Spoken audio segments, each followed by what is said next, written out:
નમસ્કાર દર્શક મિત્રો, એસડી ન્યૂઝ ગુજરાતી ચેનલ પર આપનું સ્વાગત છે અને હું આપની સાથે વૈશાલી પુવારુ કરીશું નજર આજના સમાચારો પર।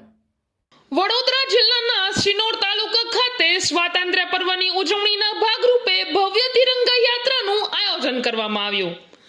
ભાજપ જિલ્લા પ્રમુખ રસિકભાઈ પ્રજાપતિ, એપીએમસી પ્રમુખ સચિન પટેલ, તાલુકા મામલતદાર મુકેશભાઈ, સરપંચ કિનલબેન પટેલ, ઉપસરપંચ નીતિનભાઈ ખત્રી સહિત તાલુકા અને ગામના અગ્રણીઓ તથા મોટી સંખ્યામાં ગામજનોની ઉપસ્થિતિમાં આ તિરંગા યાત્રાનો શુભારંભ કરવામાં આવ્યો।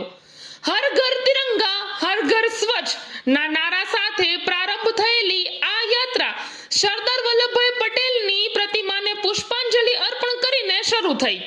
ગ્રામ પંચાયતથી બસ સ્ટેન્ડથી મેઇન બજારથી ચાર ભાગથી રામજી મંદિર અને રામજી મંદિરથી સોની બજાર સહિતના વિસ્તારોમાંથી પસાર થઈને આ યાત્રાએ ગામમાં દેશપ્રેમનું વાતાવરણ ઊભું કર્યું।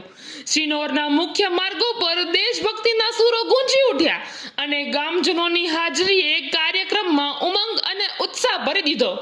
બાઇટમાં સાંભળી શકો છો રસિકભાઈ પ્રજાપતિ, વડોદરા જિલ્લા ભાજપ પ્રમુખ।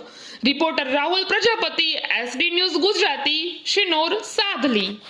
માં નર્મદાના કિનારે આવેલું વડોદરા જિલ્લાનું શિનોર તાલુકાની અંદર સરકાર અને સંગઠન દ્વારા ભારતીય જનતા પાર્ટી દ્વારા આજે તિરંગા યાત્રાનું જે શિનોર તાલુકામાં આયોજન થયું છે, ત્યારે આ યાત્રામાં સૌ ધર્મના લોકો જોડાયા અને અમારા તાલુકા પંચાયતના પ્રમુખ ને એપીએમસીના ચેરમેન સચિનભાઈ, અમારા મંડળના પ્રમુખ અને સૌ ભારતીય જનતા પાર્ટીના કાર્યકર્તાઓ, તમામ જ્ઞાતિના આગેવાનો આ શિનોર તાલુકામાં જે તિરંગા યાત્રા નીકળી અને માં નર્મદાના કિનારે જે દેવોનો વાસ છે, ત્યારે આ શિનોરની અંદર સ્વચ્છતા અભિયાનનો પણ કાર્યક્રમ એટલો ચાલે છે અને હરેક ધર્મના લોકો આ યાત્રાની અંદર જોડાયા છે।